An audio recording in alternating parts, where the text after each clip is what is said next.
Morning everybody. Well, hips then. Judging by the amount of comments I got for the suggestion that we look at hips over December, I'm guessing I've picked the right body part, I suppose. Much like any other body part, however, it is attached to the rest of your body. So sometimes if you've got a problem with a hip, it's not necessarily the hip that's the problem. But by the same token, you don't know what you don't know. So I think we should probably start off with some kind of self-assessment kind of thing to work out just what is going on with the hip. So your hip joins your leg to your body, without stating the bloody obvious. And it's capable of, what it should be capable of, we should say, quite a huge amount of movement really. Very similar in that it's kind of a ball and socket joint, it's a bit like your shoulder, not quite as mobile as your shoulder, but near enough. But it comes with a lot of stuff. Oh, there's so much stuff around the hip, so many muscles and tendons and ligaments and all working in, it works into your pelvic floor, it connects to your spine. There's so much going on around that part of the body.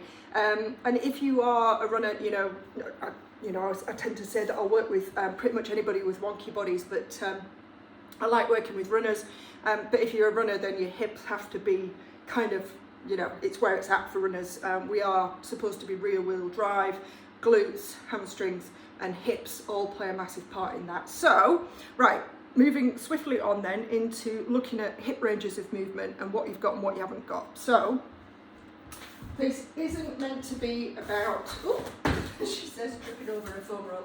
This isn't meant to be about balance. Let me just bring this up so you can actually see my head and I step back here. Not that you really need to see my head, but you get the idea. So it's not supposed to be about balance, it's supposed to be about checking in with range of movement at the hip. So find something, it could be a wall or a chair, just something to hang on to. So I'm going to work my right leg, so I'm holding on with my left side. And all I want to start off with is just bring the knee up and just circle the hip around and just see how it feels. So big circle coming across the body, out to the side, around and down.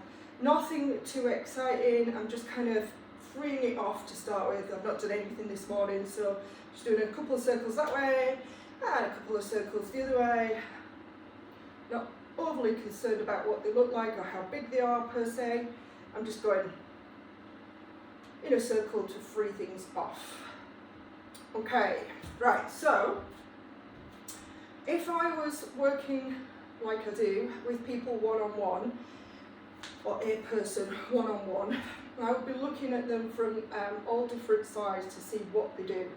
It's really, really difficult to see it on yourself. I've obviously got the camera, you'll be doing this watching me, so you're not really paying attention to what's going on in your body. But the whole idea about this is to move your thigh bone in the hip socket. So you're moving your thigh bone in the hip socket and then trying to keep everything else quiet. So you want to know what your hip's doing, not what your lower back and your arms and your jaw and your head are doing, right? So that being said, here we go. So you can drift your right leg forward slightly and just lift it up off the floor. And then we're going to do our first movement, which is turning the thigh bone out. So my thigh bone turning out, external rotation, rotating outwards, right? So all well and good. So it's going to come across the body, still turned out. I'm going to pick it up as much as I can. I'm going to see if I can turn it out any more. So I'm trying to pick up this inside ankle up to the ceiling, knee coming down. And then I'm going to try and put my knee in my armpit. So I want as much flexion as I can up. And you can see how I'm losing that external rotation. That's kind of natural as I then come out to the side. And I'm coming out to the side without letting this leg move or my pelvis move. So I see how much out to the side I've got. Then we're going to internally rotate. So we're going to turn the thigh bone inwards, which in this case means the ankle's going to lift and the knee is going to turn to face you. What it's not doing is doing this, yeah? So I've kept the leg up high and I've turned it in. It's then going to travel back behind my body, and if I was from the side, I'll just come here, you should see that this thigh is now behind my other leg. And then it comes all the way around and finishes off the movement. And then we're going to reverse. So the leg's going to travel behind, it's going to come out to the side, around and up, and it's at this point I'm still trying to keep it internally rotated. I'm going to come into my armpit at the side, so I'm trying to stuff it into this armpit, across the body, and here I'm trying to get that external rotation, turning it out, and then coming back down across. So, you're probably thinking, you might be thinking, I shouldn't really assume what you're thinking, you're probably thinking, oh, well, okay, well, I've come up and I've done that, and I've kind of got here, and it feels a bit awkward or a bit wonky or whatever, and I've done my circle, that's all fine. The question is, what are you feeling and where? Are there any places that pinch, right? So on my right hip, I have all of this to about here, and then I get a pinchy feeling in the front of my hip, just there, in that range of movement. Do you have any pinchy bits, right? So the question is, do you have any pinchy bits? And we'll go through why that's important, just try to work out where to go next. I'm going to do it on the other side just so you can see. So we come forward, we turn the leg out, so it's that kind of turning the thigh bone out to the side, picking the leg up, like I'm going to cross it across my other leg, and then it starts to come out, armpit, turns in, works behind, and then finishes that movement there.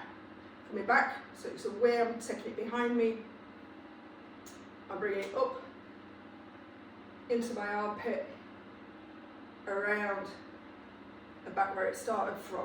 Okay, it's just a massive hip circle, it's not rocket science.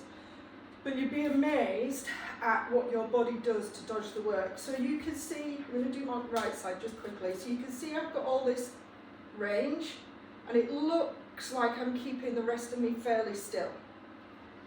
This is what happens when I block my ability to shift my pelvis from side to side. So just to give you an idea, I'm going to block the other side so I can't shift. And then watch what happens now. I cannot get my leg out, I cannot do the armpit stuffing, and I cannot do the internal rotation. I can't get my leg up as high, and going back's not so bad because I can cheat with that one at the moment because I'm blocking my movement in only one direction. So once you start to block your movement against a wall or some kind of other object, you'll work out what your body does to dodge the work. So I'm going to lean against this one, so let's see if I can get the same amount of flexion. So I'm standing against the wall. This should be entertaining. I can feel it already. So I'm going to come across like I was doing before. I'm coming up. That's not so bad actually. It's not so bad. So I tend not to lean back. That's not so bad. It's not as, still not as much. I can feel my body as well leaning to the side. I'm going to come here, just so I'm a bit more centered on the screen. And I'm going to try the other side. So I'm going to come up, turning out, coming around. So the wall tells me when I start to lean, because I can feel my body actually leaning or sliding against the wall. You can't feel that in space. So I'm trying to get my knee up into my armpit, and I can feel my body wanting to do this. I'm exaggerating, obviously, to get that leg out and around. So if I'm completely honest now, oh, there's about as much as I've got. As opposed to, if I come away from the wall, all of that.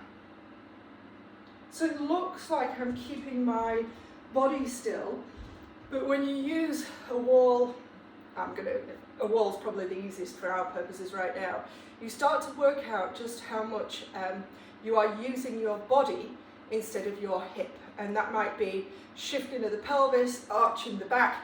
A really common one when you come into this part of the movement, when you take the leg back behind, is to arch the back. So that's not me moving my leg, that's me tipping my pelvis. I'm obviously exaggerating, it wouldn't be as big as that, it would be more, let me see if I can do it, it would be more that. And if you look here, you'll see more creases appear in my shirt as I tip my pelvis to try and get my leg behind me instead of actually extending the leg behind. This is massively, the ability to get your leg behind you without abusing your lower back is the be all and end all of running. Obviously, you want to be able to get that action, and that action will only come from your glute, which is where you want it to, if you've got enough ability to get there.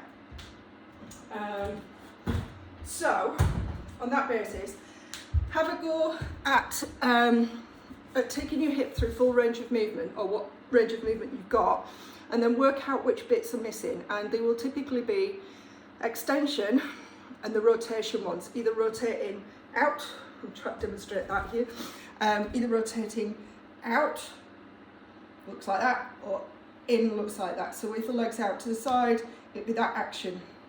So I could, or in fact it's quite good to be here. So for me, if I want to turn my leg in, watch what I prefer to do. My whole pelvis turns.